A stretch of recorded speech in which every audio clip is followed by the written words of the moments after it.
I'm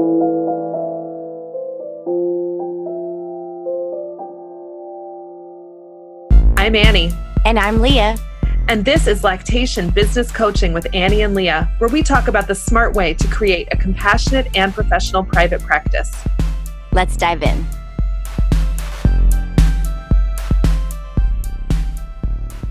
This podcast is brought to you by the IBCLC Private Practice Essential Toolkit.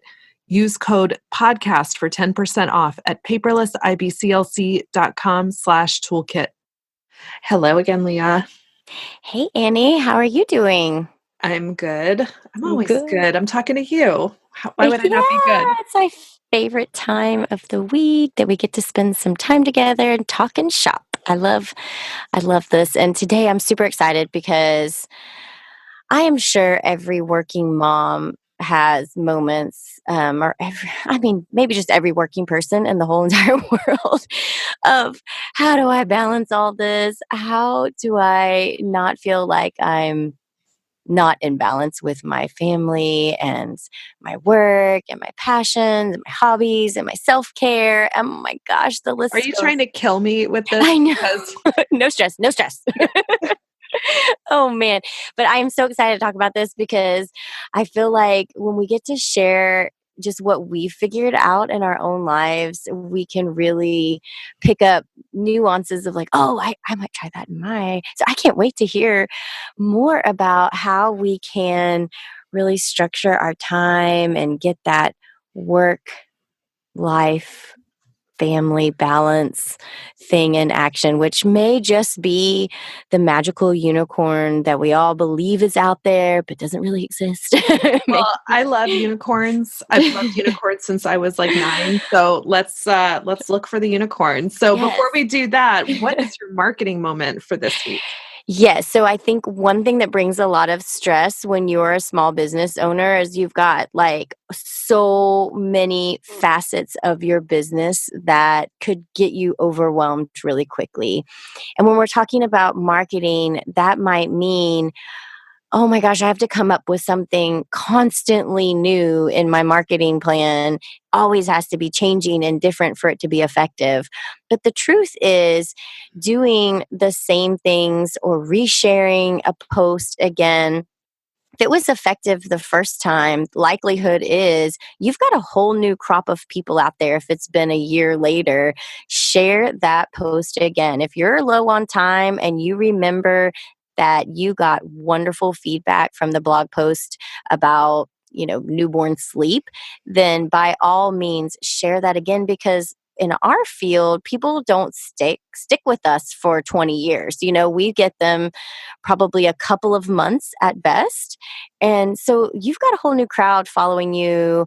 You've got just a new crop to then share same information with. So to save you some time, don't be afraid to reshare some of your popular posts or things that you think are super valuable for your community that might be following you on social media. And I think it goes the same too for, if you send cookies to doctors' offices every Christmas, you don't have to then send something different every year. Like, it's okay to do the same thing. Don't try to reinvent every single year new marketing strategies unless you have the time to look into that. But when you don't, same good standard old stuff usually gets the job done and well. That's great. That's great. Okay, see, so I already brought the stress level down. We're not going to freak out as bad now because we have one thing to tick off our gigantic to-do list. So speaking of to-do lists, so what we're going to do this episode is we're going to just give you a peek inside what our life is like, and you can see where we are, doing things the way we want to do them, and also where we're falling short, and areas where we both have places where we feel like we could be doing better for ourselves or for our families or our clients or whatever. And Leah and I both have our private practice and we have kids.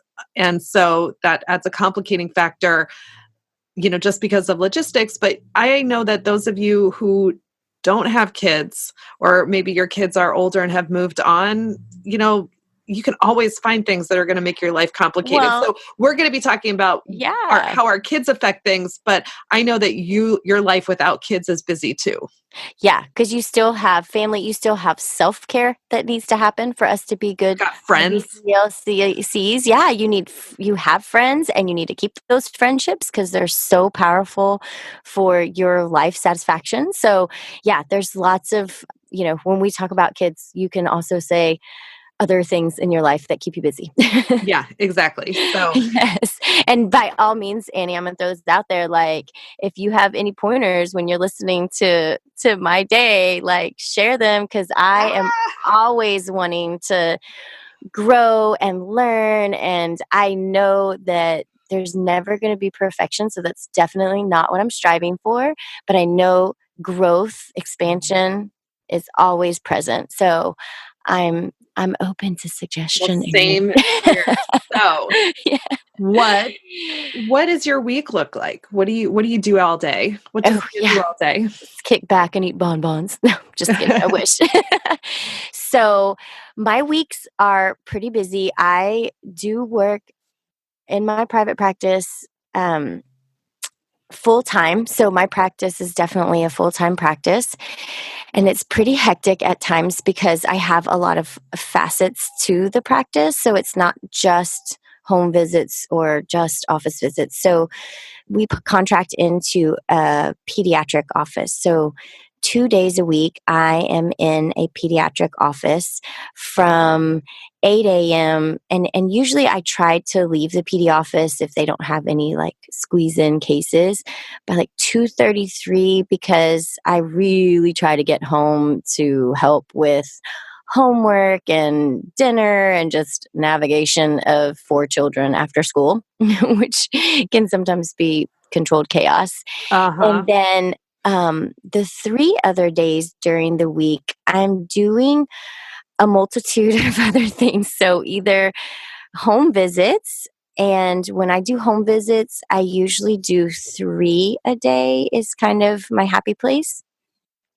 We also do office visits. So, my days that I'm working with private clients, I'm not in the pediatric clinic clients. I might also be doing some office, some home. So, there's a mix in there. So you might do both in the same day. You might do a home Yes. visit and then see somebody in the office. Yes. And the nice thing is the office is close to my home. So it can actually work out convenient. So I might go into Houston and see a client in the morning and then come back close to home and do 2 office visits. So I have an amazing assistant who really thinks through. She's a wonderful planner and she really thinks through like logistically what would get Leah home the soonest Oh, every that's single nice. day. And it's so, so nice because I know whatever's on there is the best laid out plan. And we do have online booking. So if somebody books and it's just doesn't make sense for me to go to Houston and then come back to the office and then go back to Houston, she'll just call and rearrange them. And that usually isn't a big deal for most because they're still getting the same day appointment. We just try to You're rearrange just it to changing make the it, time. yeah, just make it a bit more logistically smart. How do And you then decide who gets a home visit and who gets an office visit? it is per their request. So it's up to them if they want home or office. We do a lower fee for the office visits. So some people, that is what brings them in. But I would say the majority of my clientele is home visits because I don't know, I think that's just what the comfort level is for most people, is to have somebody come to their home here for us. And I don't limit it like I'm only going to do office visits on a day, so I have that flexibility to get to them. And so when do you get admin work done, charting and things like that? Yes, that's a wonderful question. So I do block off my Wednesdays and the morning. So this is a time for me to either do business meetings. So I might be meeting with my social media person, I might be meeting with my assistant, I might be making networking contacts, and then I also have time that I might be sitting and working on something at home that's business related. Now, to get my charting stuff done, I'm usually doing that part in the visit and then part when I'm home, and this is, like probably don't do as I do. But, well, I have older kids, so I think it makes it a little bit easier because they might be working on homework or having some reading time. So we're all together. And while they're doing we actually all sit oftentimes around the dining room table, and they have their stuff out they're doing, and then I have my notes out, and then I can be present with them if they need help with anything. Although they're getting so big, I don't understand anything to like the stuff they need help with. I'm like, Khan Academy, tell me how to teach that. Anyway, but I feel like so useless now, but I'm like, I'm here for you, honey, and let's call your big brother and ask him how to do that. I don't know, but I'm here. I'm present. So I usually spend probably 30 minutes to an hour sometime in the afternoon when I get home, just kind of finishing up any loose ends with my charting. And then I also have another block of time. So 3 days a week, I wake up at 4:30 in the morning and work out from 5 to 6. But my body in my old age is like, oh, you want to wake up at 4:30? Well, why don't we wake up at 4:30 every single day of your life? Like now, my body is so programmed just because I do it 3 days a week.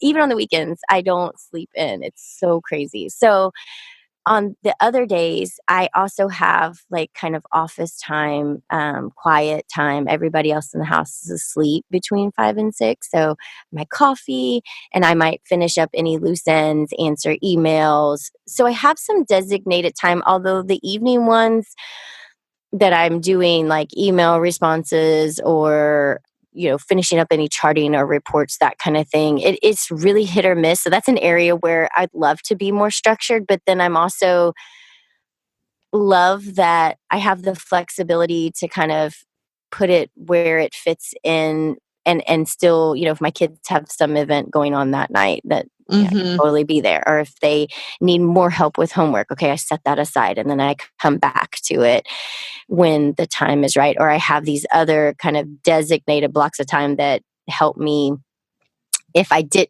get behind.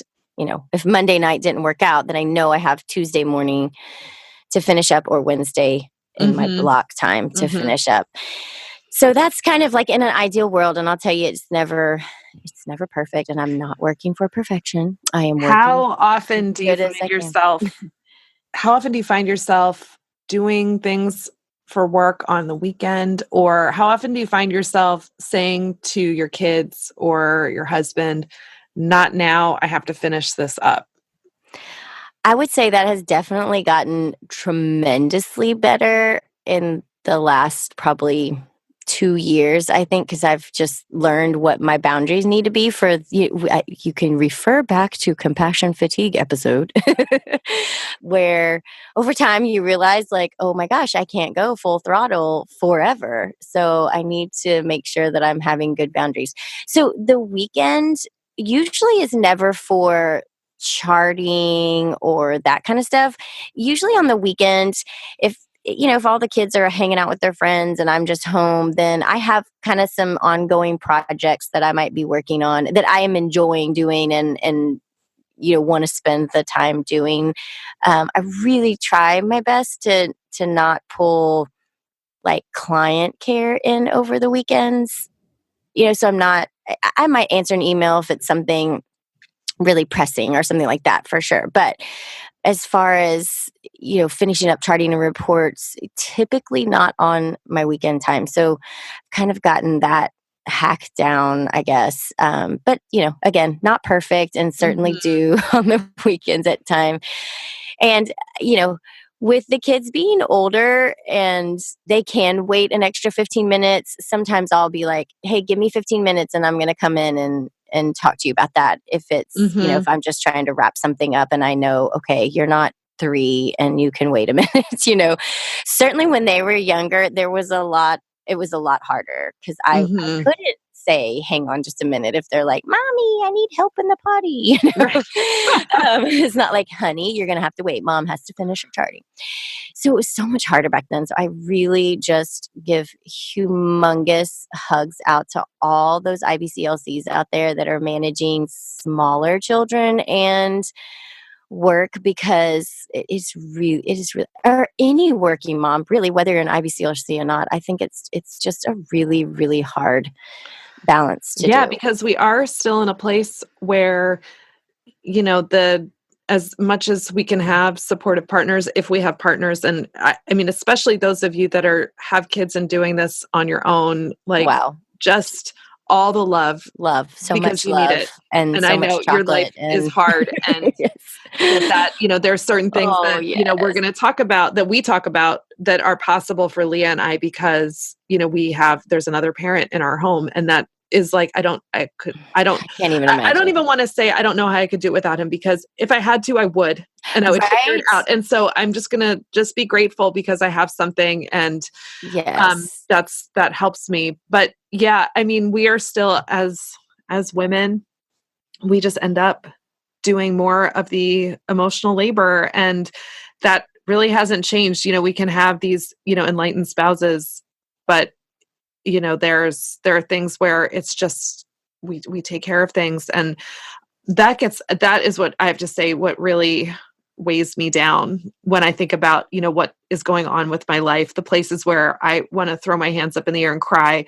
It's just Yes. all the extra things that I have to do, the forms that I have to fill out for school stuff, Yes. activity, um, things like Yeah, that, or like just remembering when the remembering, like, doctor's appointments are. yes, or like, okay, you have a concert for band and you need to have these particular clothes, and making sure they still fit you, and just like those little background kind of naggy little ongoing things that you're kind of solely Yes. responsible for When they tell remembering. me when they tell me their shoes are too tight, and I'm like, Yeah. like when you were a toddler, I would just order something on Amazon. It didn't Right. matter, but I'm like, "Oh, now we have Now to I go have to to the go get you store. measured We have and to make go to sure. the we have to go somewhere." Like, when am I gonna do that?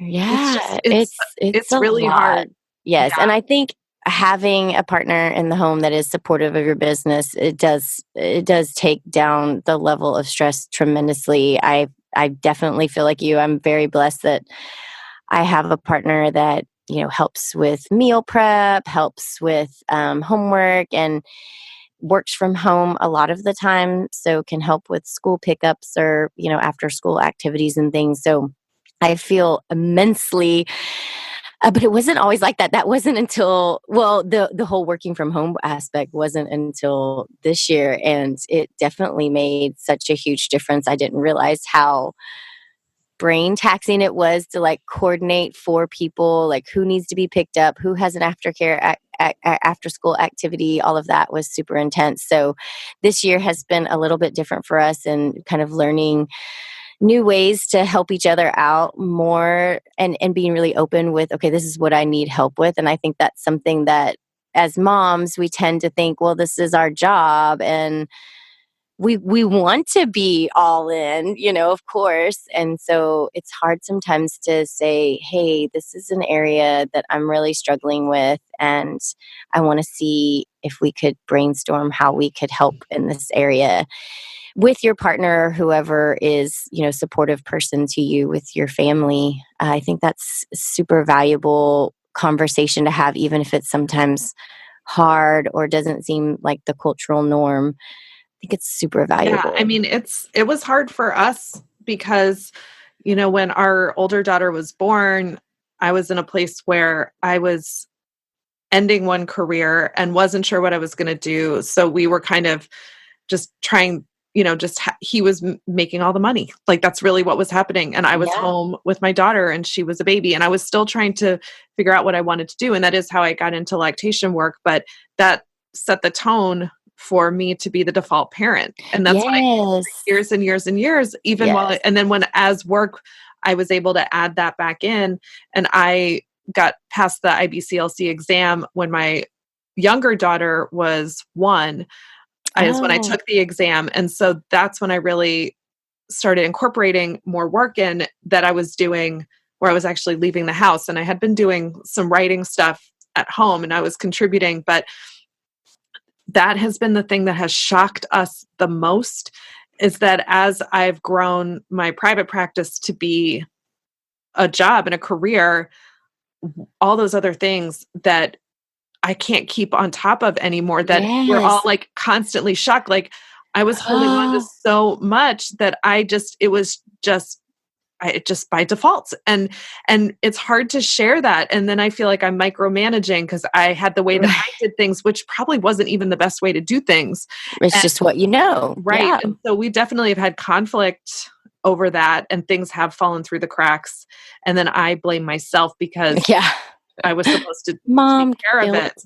Yes, Right. And it's then, so or I blame hard. my husband because he, didn't pick it up the way I needed him to. And then, or whatever, but like blame has no place in this. It doesn't, I really try to not schedule blame of myself or my husband or Yeah. anyone else into my day because Right. it slows me down. It's inefficient. It's unproductive. Doesn't help Yeah. anyone. It But doesn't uplift your energy at all. It only no, is going to weigh you down more. And we're all, most of the time, I would say all of us are doing the best we can in that moment.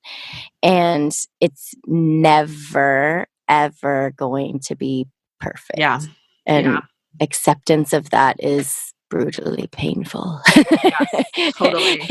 and so liberating too, Yep, because it's like it is what it is. And yeah, and trying to like recognize, okay, I did not do that as well as I feel like I could. And so maybe think through strategies for next time and then move forward. I mean, you want to yep. learn your lessons, Learn your lessons. but then don't sit in the aspects of how negative it all can feel. So Mhm.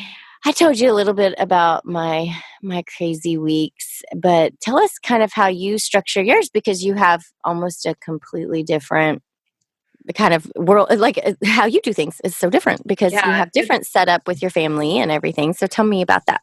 yeah. So we are in a really strange situation because we have chosen to homeschool our children. So they are one's in middle school and one's in elementary school. We've homeschooled from the very beginning. So they've never gone to school. And I Oh will say wow. this, here in New York City, the thought of trying to find a school now for my kids and how much work that Oh is, and no. because of we have all the options, and I'm like, that's enough to keep me homeschooling. I actually Right. literally don't Because have it would be time to too much work. research.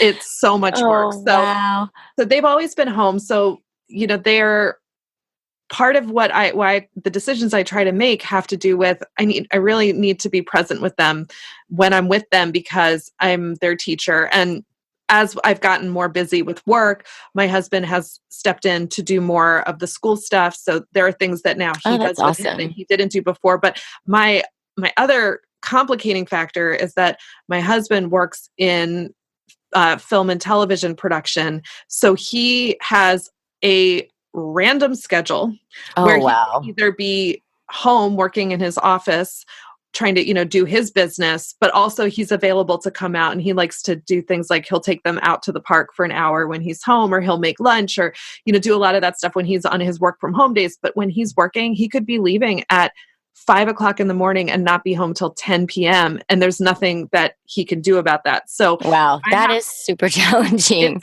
it's and that has been what has kept me in that default parent role, because I can't count on him for school pickups. We can't schedule our class pickups. I just said school because they do some classes. So we call that school, whatever. But he's not always there for that kind of Right. thing. So I have to be super, super structured in my day in order to see clients. So on Mondays, we have is a school day. It's our first day of the week. I've learned from hard experience not to have clients on Mondays, because after the weekend where we do a lot of family stuff and a lot of activities and sports and running around and seeing friends, my kids need to just have more space in the day to Mhm. relax, and they need some like quiet time before I do school. So it can't be a day where I'm like, all right, get up, get your math done, get your spelling done. We've got to go. We're going to a class. So Monday is an Right. at-home day. I will see clients on Mondays at the end of the day. When my husband is around, I will squeeze people in. So if Oh, he's okay. home that day, and he often is, a lot of shoots don't happen on Mondays. It's a very Yeah, that makes low sense. likelihood of shooting day. So that's a great day for him to take over around 3. I might go out and see 1 or 2 clients. He'll make dinner, but those are all people I'm squeezing in at the last minute. Yeah, I was just about to say, are those just last minute things? Those are 'Cause you just don't last really minute because I don't know. I know might that not ahead of know time. until Sunday. And so then Tuesday, my kids go to an all-day program in Brooklyn. And so I can see 3 clients in that day. Often I don't eat lunch. Yep, So I try to me pack too. stuff to have in my car that I can eat Yes. on the run and just plan to be driving all day. That's worked out really well. They enjoy it. It's a great program. It's for homeschoolers. It's very supportive and nurturing. They get a lot out of it. They love it. I can work. I don't have to think about it. I pick them up, come home. I'm done. I do try to I end up having to do some charting after they go to bed, or I'll try to like have my iPad on the counter while I'm making dinner and like Yeah. type stuff while that's happening. And then Yeah. Wednesdays I have a babysitter that takes them for a couple of hours to a class, and I can do 2 clients on Wednesdays. So that's my Queen's Day. I stay closer to home. Okay. And actually, because I can stay closer to home, sometimes I can even fit 3 in if my husband's around to take over when the babysitter is Oh, when done. the babysitter's done. Right. And Yeah. she's more like a tutor. She's more like Mary Poppins. One Oh. of my favorite humans on the planet. Oh my gosh, She that's takes so really awesome. great care of my kids. She takes them to a class. She does a lot of she does some homeschool stuff with them. So I feel like, but that's a morning where that's where we wake up and we're like, we have to get school done. She's going to be here at 12. We got to go. Mommy's got clients. I feel really frantic on those mornings. Oh, yeah. Not so great. So then we have Thursdays is another day like Monday where that's another at-home day. We can do school, we can relax, we could theoretically do a project or go somewhere. It's also a day where if my husband's around, we can do like Monday, I could squeeze somebody in at the end of the day, but I don't have that is not a day where I plan to do anything. And then Friday is homeschool day. We have a homeschool co-op all day. And I have really also again noticed I used to try to work on those days. I'll work after a homeschool co-op, or I'll have a babysitter pick them up at homeschool co-op. I'll leave co-op early. And I just found that just did not work for me. I was really killing me. And I really value the community I have at our homeschool group. So I'm like, I don't work those days. And we are going to go home from co-op. Maybe that's a good day to get a haircut or have a doctor's appointment. And then they often have sports practices and other things going on Friday night. So that is a day that's a little bit of self-care. But the nice thing about homeschool co-op is that there's a lot of time during the day where I'm not involved with classes. So those are my marketing days. That's when I write blog posts. It's when I write things for my mailing list. It's when I catch up on social media, because I don't need to totally hone in and focus on it. I can kind of do it here and there. I can chat with people at homeschool co-op while I do it. So that's my marketing day. And then when I'm writing and I get up really early in the morning, I get up at 6 anyway every morning. I'm like you, my body is like, you just get up at 6. I know, it's so mean. That's when I catch up on emails before the kids wake up around 8 on our homeschool days. So then I have to so I have that, hour and a half, 2 hours, depending on when I actually get up or I'm ready to start going. But when I'm writing, everything falls by the wayside, and I will fill every moment that I have where I'm not with my kids or working with writing. So I'll write on the weekend. Wow. I'll write all day just to get it done. That's when I'm writing a book or doing a big project. Which you just got done with, and I'm so excited about. I know. It's a lot. It gets very tiring. And I think I have a tendency to try to just squeeze more in. And I try not to. So, I do see most weeks I'm seeing about 5 clients a week as my max, and still to be able to homeschool my kids, which is a job. That is amazing. It takes up time. It's really it's a huge feat to get that all accomplished and do full-time schooling of your children is amazing. And you keep it together, I don't know if I knew what I know about what business is like, or what being in private practice, and also, running this other business that I have.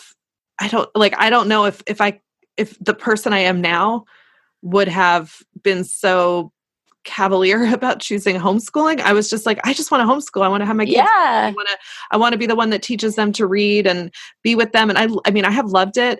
But I would say as they've gotten older and I've gotten busier, it feels like it's stressful. It's not, Yeah. and I just question whether it's the right thing for any of us. And then, we do have a lot of, frequent heart to hearts between me and my husband about, is this the right thing? And where we have to kind of reevaluate when things get stressful, like, okay, what are our options? So, because it does add a level, because of where I am in New York City, I could work a lot more if I could see a lot more clients Yeah, if you my kids said were that. in school. Yeah. You said that your area you stay consistently really busy and referring out because you don't have any places all the time. So I could definitely see where also it would be so tempting to, like, when you have a pocket, like, okay, I can squeeze one more in. Okay, I can squeeze Yeah. one more in. And I'm Yeah. really bad about that too. I'm Like, so bad about that. I'll have, like, oh, well, I really wanted to get home at this time, but, I could do that, Yep. and then the mom's crying and you're like, okay, fine, I'm going to do it because, but it is awesome that you have been able to find a way, because I feel like one of the things I hear from you is that you do have some really some firm boundaries about some set days. You might have some flexible boundaries on other days, but you have really firm boundaries about certain times. And I think that's one thing that can be very powerful. Like, I don't ever do evening visits. I just don't. I like Yeah, I never. don't. Yeah. I don't do anything really past 4 or 5. I trying to get home before 4 or 5. That's the latest. Most of the time it's earlier than that. But because we eat together every night, so I want to be able to make dinner or help the kids make dinner or whatever the situation is that day.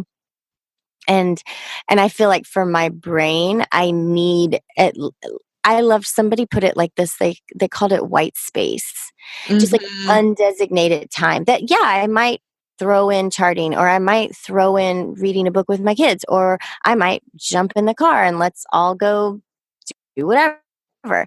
But it's just blank space that I have freedom to do, because I think sometimes our nature is, we're running a business and we want to be very structured and scheduled, and so we have everything down to the 5-minute increment scheduled out, and it doesn't leave room for the things that come up in life that you just can't predict for, or the Yeah. need that just, I mean, maybe you're just having a really cruddy day, and that white space would, for that particular day, provide you just some breathing space. I mean, you might just literally go sit or do some kind of Mhm. self-care.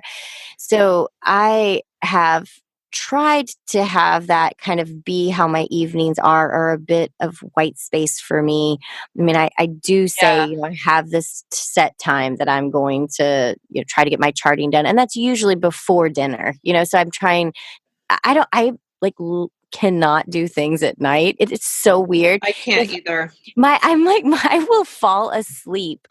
My I will husband have the has, opposite will happen. If I try to do things after my kids go to bed, I won't go to sleep. My oh brain will re-wake no. up See, and then I'll be I up actually late. So I wish am I could like, do that. Oh my gosh. I have been known to, like, try to do charting, like, after the kids go to bed. My kids go to bed at 8:30 because they're big now. So everybody goes to bed at 8:30. Do you think, gosh, Leah, that's not that late? But when you wake up at 4:30, that is yeah, late. that's so late. It is. And so I'll, like, try to go down and chart, and then my husband will be tapping me on the shoulder like, "You're asleep at the desk. Did you wanna, Go like, to bed. bed?" I'm like, "Okay, I need to give up on any charting happening after, like, 6 p.m., because dinner happens, and then it always just seems like a burr, burr, burr, different things." But also I have this kind of free space in there to, it just feels nice to know that I have whatever I need will be available to me. And I really encourage other private practice, to yes, schedule your day, yes, have your structure, but don't forget about the power of just a little bit of white space in your life Absolutely. And we that, try to do that in our house, as being two business owners who, my husband deals with some of the same things I do, which is, yeah, just there's always something else that could be done for your business, always.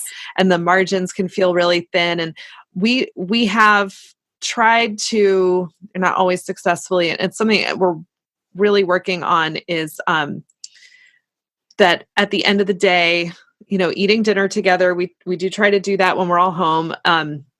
And then after dinner, so we used to do this thing, which we have actually changed as the kids have gotten older. That used to be after dinner, they would get TV time. They would each watch one show. It was about 40 minutes. And then that was like, I would do a little bit of quick work and then I would put them to bed. And we do like all this reading before bed because we're super into reading. And so we like to do a nice long bedtime thing. And my kids are still young enough that they will let me read to them.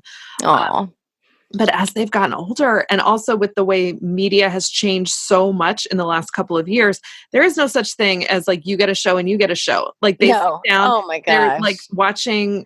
All of a sudden, I'm like, because if I sit down to work, then I'll look up and be like, oh my gosh, 90 minutes went by. And my kids are watching YouTube videos, right. And I just got a lot of work done, but that was no good. And then we just really started noticing how it affected them. Yeah, how just the grumpiness and I don't know, like whatever scientific study is going to come out to explain exactly why our kids do so bad when we let them watch 90 minutes of YouTube videos so you can get work done. And so we recently made a shift where we said there are no screens during the week. And that was something because they were for me and my husband. They like, it wasn't even for our kids. They were like, really? Oh, they were I could get some stuff done. Yeah. I know. And now it's like, okay. But we have to replace it with something. Well, what are we going to replace it with? My kids are not old enough where we could do like the kind of co-working thing that you're talking about. Which I'm like that. I can see that coming in our future, but but what they want is they want us. And I'm like, they want us. So we've got to play. I say like, we have to, like, it's this big task because it usually ends up being pretty fun, but like they want us to play games with them. Yeah. My younger one still wants me to read to her, or they just want to like hang out and they want to, so that white space that you're talking about, my kids, I can see like I've been not giving that to them. And so now all of a sudden I've got less hours in the day to get things done. But I'm like, what I've been really shown is like, I can't do that to my kids. Like I can't make my kids pay for me having too much work to do. And then I put them to bed. Usually I'm the one that puts them to bed because we have our reading thing that we do. And then after I put them to bed, that is time to sit on the couch and watch TV or read or whatever. And I don't pick up work unless my husband is at work. And then I'm like, right, I'll work because he's around. But when he's around, we really are like, that's our time to hang out and just chill. Yeah. And I know how important that is. And I know that making that choice to take my kids off the screens because it's bad for them means I'm going to have less time in the day to do things, and it's going to slow me down and make some of the plans that I have and some of the goals that I have for, things that I'm working on are going to take longer to do. And that, I have to say, that scares me because I like to work. I like to get stuff done. But I'm feeling really grateful that at least like we've taken this step and we're going to try it. And I'm just going to trust that that's awesome. By choosing my family in this way, my business will be what it is. And that whatever happens with it, I'm going to be happier that it happened this way than whatever could possibly happen if I, kept on sending my kids off to watch YouTube videos so I could get work done. I think like taking that long view, I mean, that's really powerful. It's so hard. Yeah, it really, gosh, I can totally and 100% empathize and stand beside you in the same difficult situations. And definitely see areas in my life as well. I think the older our kids get, and this is probably just cultural issues, it's harder and harder because they don't necessarily play, right. So then it's like, well, what do they do to fill with our time? And then I look at us and I'm like, well, what do I do to fill my time? It's typically something with a screen, So, but then I'm asking them to not do that. And it's so hard to find that balance, and definitely have moments where I'm like, okay, I need to do both a self check and a family check on the situation, because it is so easy for us to use that as a way, because everybody's happy. I mean, nobody's complaining about it, Right. so it doesn't seem like an issue until you really step back and see that bigger picture. Another phrase, just kind of moving off of the same topic or same kind of thought process, when I have the mom that is asking me for a visit, and I feeling so much pressure, and maybe I have something going on with my kids, and it's like almost down to, am I going to do this with my kids, or am I going to go help this mom? And maybe my husband's available, so he could go do it with the kids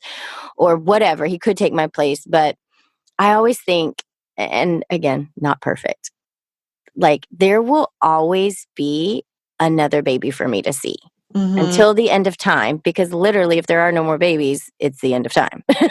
Yes. So until the end of time, there will always be another baby. Always, always, always.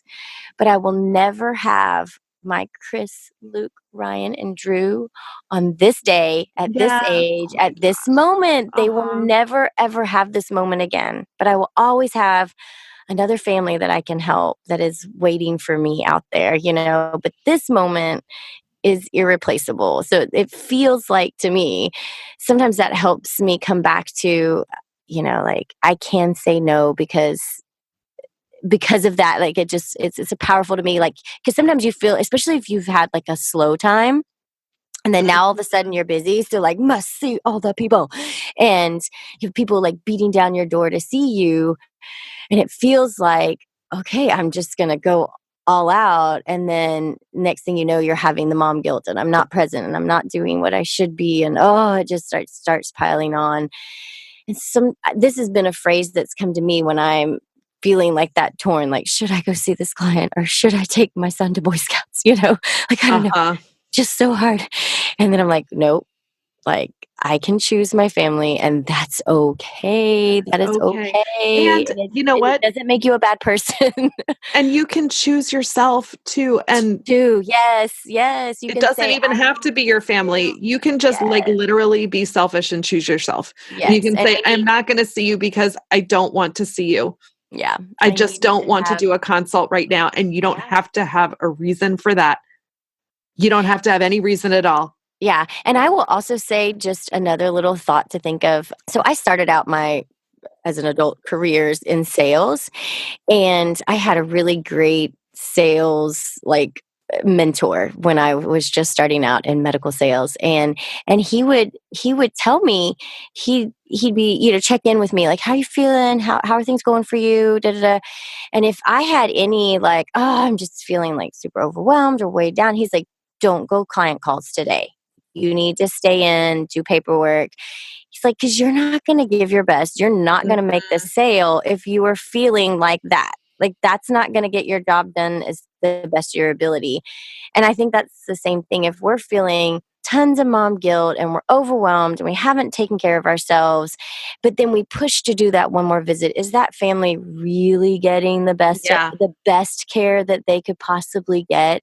I mean, not that we're going to do anything neglectful, but are we able to be fully present? Are we able to give them our best work when we're in that situation? And if the answer is no, then maybe it's better that they got care with someone who is fresh, or on a different day when you are feeling more revived and ready to take on. And it's something to really think about. And I always have held that with me, coming from that sales aspect, like, do not do sales calls on your worst day. It will be a waste of your time. You're not going to get it. And it's the same. I think you could apply that to any career, really. It's like, don't do the peak hardest part of your job when you're feeling, or you're having a hard time in other areas. We can manage that a little bit and be thoughtful of when we're Yeah. squeezing things in. Yeah. Because at the end of the day, Man, do you want this to be, is this a job? I mean, is this about what's today, or is it about a bigger picture of how can I keep right. doing, just like we tell our clients, what are your goals? So don't triple feed if your goal is to stop Yeah. breastfeeding, right? And don't and Right. also when we give people these hard plans to do like triple feeding, we always tell them this is for now, but we're hoping that I'm trying to get you graduated from this hard thing that you're Right. doing right now. So what you don't want to be doing is if you find yourself in a rabbit hole where it's always hard every day, you're just struggling, take a step back and say what needs to go? What of this needs to go? Yeah. And Yeah. and And because really having otherwise that. you're not going to have a career. You're going to have a job that you do until you're done, and you're going to be done a lot sooner than you wanted to be, and then you're going to be looking for something else to do. And that is that good? No. Is losing one client and that income from that one client, is that what's going to keep you going, or is taking those 3 hours to recharge going to keep you going? Right. Right. And I think it's so powerful to step back and look. And I think as small business owners, there's this added weight of like, I have to keep this business running. I have to keep this business running, and the whole world won't fall apart if you needed to take a self-care day. Your business will keep going. Clients will keep coming. You can see back to our Goldilocks episode of, is it too busy or too slow to manage some Yep. of those feelings? But man, it is really, this work-life balance is definitely a challenging area. I think in any career, I think we get a secondary level of challenge because we do such, deeply passionate and empathetic type work. So it's just an added layer of draining. And I think we need to be so aware of where we are, because all of us are going to have a bigger impact the longer we are out here doing the good work we're doing, and the more effective we can be in the work that we are doing. So volume, higher, more clients, busier time isn't always going to produce our best work. And being really honest with yourself about that, I think, is another way that we can find good balance.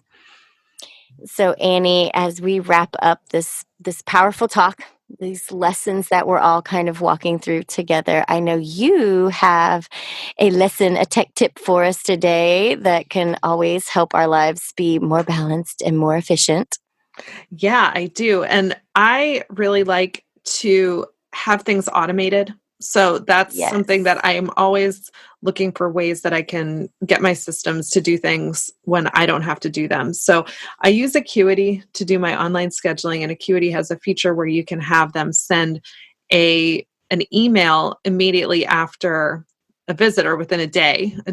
And I have it's set up so that I have this whole collection of postpartum resources that are applicable whether or not you're breastfeeding. So it's not just like, it has nothing to do with breastfeeding, but it's things like parenting tips. And I have this great article about using apps and to track things and why that Oh. maybe you shouldn't do that. So like things like that.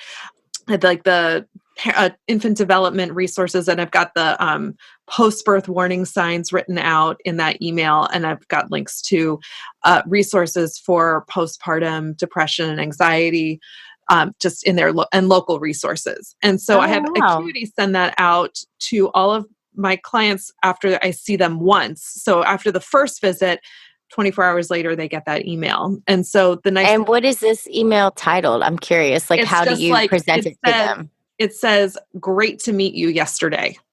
Oh, okay. And So then not necessarily like it doesn't it comes separate no, from it's any totally separate emailed from the care resources. plan. It says, Okay. great to meet you yesterday." And then I have it says, "I really enjoyed our time together yesterday. Here's how you could if you haven't scheduled a follow-up yet, here's how you can do it. Take a look, make sure you get your care. Let me know if you didn't get your care plan."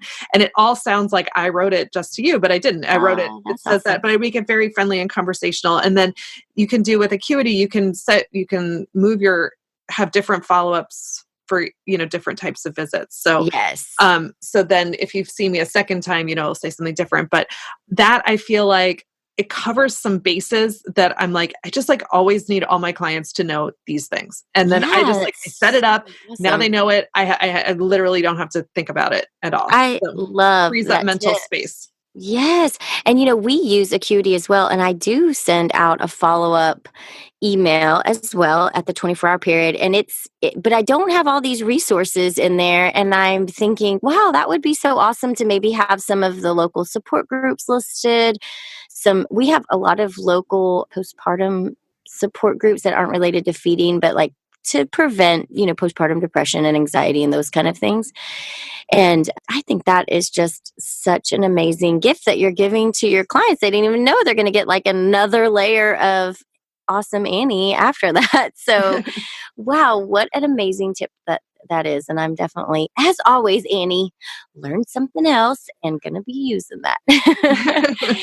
Thank you so much for sharing that. Well, I hope everyone today got a little bit of information on how you might be able to structure your life and find some balance and what feels right for your family and yourself. And I hope that we all walk away feeling a little less stressed and frantic from this conversation, because it definitely is such a hard one to deal with sometimes. 100%. I know. Yes. And I'm just really glad that we had this conversation and, got to hear a little bit about what you're doing. And we would love to hear what you guys are doing. And Yes. Even if you're like, have an idea of how you can solve one of me or Leah's problems, Yes, please. Totally let us know. But yes. Send me. Believer in that that's a great way that we help each other, that sometimes just saying what you're having trouble with, you might not get an answer from somebody, but you might find your own answer just in the way you ask the question. So please Yes. check the show notes for links to where you can find us on Facebook and start conversations and interact with us, because we really want to hear with you. But more importantly, we want to get you guys talking with each other. And Yes. that's where the magic happens. Yeah, 100% totally value all the experiences that all of you have had as well, and would love to continue to grow and learn from those as well. So it's been so great talking to you, Annie. Thank you for being so honest and open. And same to you, Leah. Yes, it's so hard sometimes to talk about these things, and I feel like it's just so powerful for us to give voice to sometimes these hard situations that we find ourselves in. So thank you for your time today, Annie, and I can't wait for our next episode. So I will talk to you again soon. You too, and wishing you lots of white space. Yay! Deep breath. Empty time. Take care, Leah. Thank you. Bye. Thanks. Bye. Thanks for listening to Lactation Business Coaching with Annie and Leah.